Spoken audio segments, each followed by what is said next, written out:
Good morning dear student. हमने अपने last video में पढ़ा था conductor, semiconductor and insulator. So today we will talk about semiconductors. Semiconductors में बेटा जैसे आपको पता है कि सेमीकंडक्टर्स हम बैंड थ्योरी के अकॉर्डिंग पढ़ रहे हैं, valence band and conduction band. और सेमीकंडक्टर में ये जो इन दोनों के बीच का गैप होता है जिसको हम कहते हैं फॉरबिडन गैप, ये बहुत कम होता है, जो कि टेम्परेचर हम जैसे जैसे इंक्रीज करेंगे तो इलेक्ट्रॉन वैलेंस बैंड से कंडक्शन बैंड में जंप कर जाते हैं और कंडक्टिविटी इंक्रीज हो जाती है। तो यहाँ पे इसके आगे हम पढ़ने वाले हैं टाइप्स ऑफ सेमीकंडक्टर। ठीक है, जैसे ही हम सेमीकंडक्टर्स के टाइप पढ़ने वाले हैं। बेसिकली सेमीकंडक्टर्स दो टाइप के होते हैं। पहला जो सेमीकंडक्टर है उसको हम कहते हैं इंट्रिंसिक सेमीकंडक्टर। इंट्रिंसिक का मीन्स है प्योर फॉर्म में। ऐसे सेमीकंडक्टर्स जो प्योर फॉर्म में होते हैं, जैसे फॉर एग्जांपल सिलिकॉन। ठीक है, सिलिकॉन उसको हम कहते हैं इंट्रिंसिक सेमीकंडक्टर, जो अपने प्योर फॉर्म में इलेक्ट्रिसिटी को कंडक्ट करते हैं। अगर इसमें हम कोई भी इम्प्योरिटी मिला दें, जब इसमें इम्प्योरिटी मिला देंगे तो क्या होगा, इम्प्योरिटी मिलाने पर उसकी कंडक्टिविटी इंक्रीज हो जाएगी, जैसे जर्मेनियम और सिलिकॉन। ठीक है, तो इस प्रोसेस को हम कहेंगे डोपिंग और उसको कहा जाता है डोपेंट। ठीक, अब इसके बाद हमारा जो नेक्स्ट टाइप का आता है, डोपिंग के बाद जो सेमीकंडक्टर बना है आपको, वो है एक्सटेंसिक सेमीकंडक्टर। एक्सटेंसिक सेमीकंडक्टर की कंडक्टिविटी तो बेसिकली लो होती है, लेकिन अगर इसमें हम इम्प्योरिटी कोई सी मिला दें तो इसकी कंडक्टिविटी इंक्रीज हो जाती है। ठीक है, एक्सटेंसिक सेमीकंडक्टर, जैसे हम प्योर हमारा कंडक्टर है जर्मेनियम सेमीकंडक्टर, इसमें आर्सेनिक की इम्प्योरिटी मिला दी तो ये हो गया एक्सटेंसिक सेमीकंडक्टर। अब इस वन बाय वन हम इसको पढ़ेंगे कि हम किस तरीके से डोपिंग करते हैं एक्सटेंसिक सेमीकंडक्टर के लिए। तो सबसे पहले हम पढ़ेंगे इसमें कि डोपिंग हम किस तरीके की कर सकते हैं। दो तरीके की डोपिंग करते हैं कि एक तो या तो इलेक्ट्रॉन रिच इम्प्योरिटी उसमें मिला दें या इलेक्ट्रॉन डेफिशिएंट इम्प्योरिटी मिला दें। इलेक्ट्रॉन रिच और डेफिशिएंट का क्या मतलब है, जनरली ग्रुप 14 के जो एलिमेंट होते हैं वो सेमीकंडक्टर होते हैं, कार्बन, सिलिकॉन, जर्मेनियम।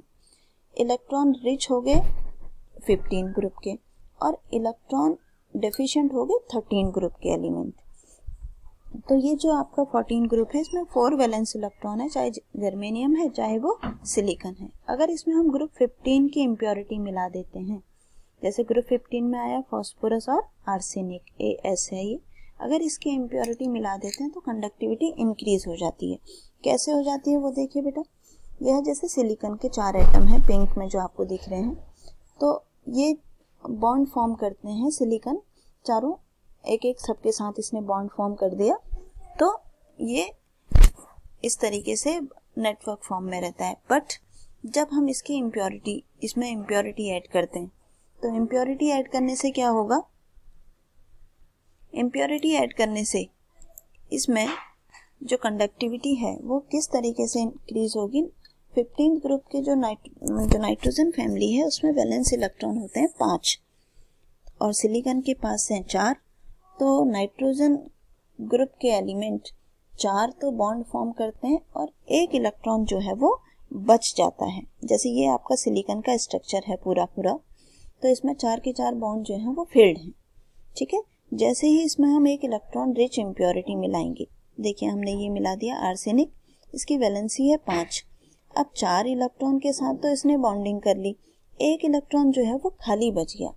ये this electron is known as free electron and that is responsible for the conduction of electricity, यानी कि कंडक्टिविटी इंक्रीज हो जाएगी। ये तो हम एक एटम की बात कर रहे हैं, इसी तरीके से बहुत सारे एटम इंक्लूड होंगे तो कंडक्टिविटी इंक्रीज हो जाएगी। ये जो फ्री इलेक्ट्रॉन है, because it is act as negative charge, therefore this type of semiconductors are known as N type semiconductor. N means negative, negative means 1 extra electron.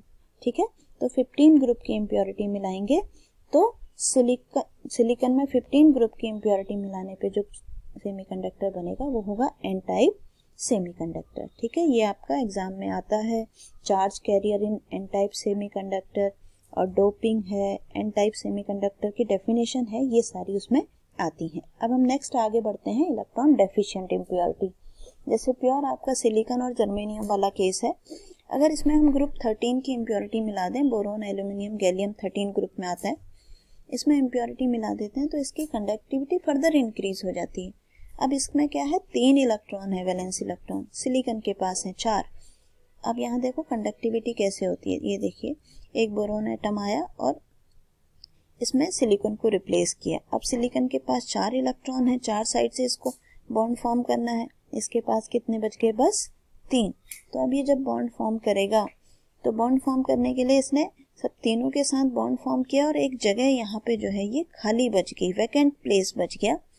और ये vacant place को हम क्या कहते हैं, होल, क्योंकि ये यहाँ पर खाली जगह बच गई है और ये होल बिहेव करता है एज ए पॉजिटिव चार्ज, इसलिए इसको हम कहते हैं पी टाइप सेमीकंडक्टर। अब क्योंकि इलेक्ट्रॉन फ्लो करेगा, यहाँ पे खाली जगह है तो इलेक्ट्रॉन इधर शिफ्ट हो गया, यहाँ होल क्रिएट हो गया।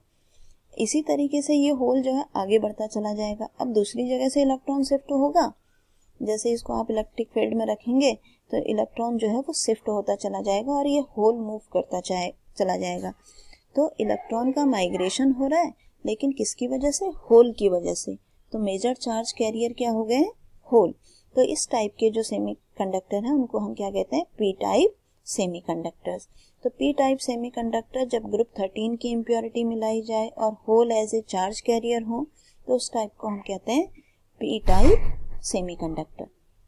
इफेक्ट ऑफ टेम्परेचर, कि टेम्परेचर का इफेक्ट क्या होगा, मेटल का आपको पता है कि अगर आप टेम्परेचर इंक्रीज करते हैं तो कंडक्टिविटी डिक्रीज होती है in case of metal, but in case of semiconductor temperature को अगर आप इंक्रीज करेंगे तो कंडक्टिविटी भी इंक्रीज होगी, बिकॉज ये इस तरीके का ये कंडक्टर का केस है जिसमें फ्री इलेक्ट्रॉन है जो कि मूव कर रहे हैं, ठीक है, क्योंकि मेटल्स होते हैं जिसमें फ्री इलेक्ट्रॉन, आपने कर्नल वाला सिस्टम पढ़ा है, फ्री इलेक्ट्रॉन मूव कर रहे हैं, वाइब्रेट कर रहे हैं इस तरीके से। जैसे जैसे आप टेम्परेचर इंक्रीज करते हैं ये वाइब्रेशन भी इंक्रीज होने लगता है। अब वाइब्रेशन इंक्रीज होने से क्या होगा कि इलेक्ट्रॉन्स जो है वो उनका मूवमेंट कम हो जाएगा, क्योंकि पार्टिकल ऑलरेडी जो है वो बहुत ज़्यादा मूव कर रहे हैं, तो उनका जो माइग्रेशन है वो इफेक्ट होता है और जिससे उसकी कंडक्टिविटी डिक्रीज हो जाती है। But in case of semiconductor में क्या है, फॉरबिडन गैप है बीच में, जैसे ही आप टेम्परेचर को इंक्रीज करेंगे कंडक्टिविटी भी इंक्रीज हो जाएगी। ठीक है बच्चों, तो ये आपका आज के लिए इतना बहुत है। सेमीकंडक्टर, इन्हीं को हम कहते हैं इलेक्ट्रिकल प्रॉपर्टी ऑफ सॉलिड। जो आप ये पी टाइप और एन टाइप सेमीकंडक्टर पढ़ रहे हैं इसको हम कहते हैं इलेक्ट्रिकल प्रॉपर्टी ऑफ सॉलिड। तो कल हम पढ़ेंगे magnetic properties of solid. Thank you.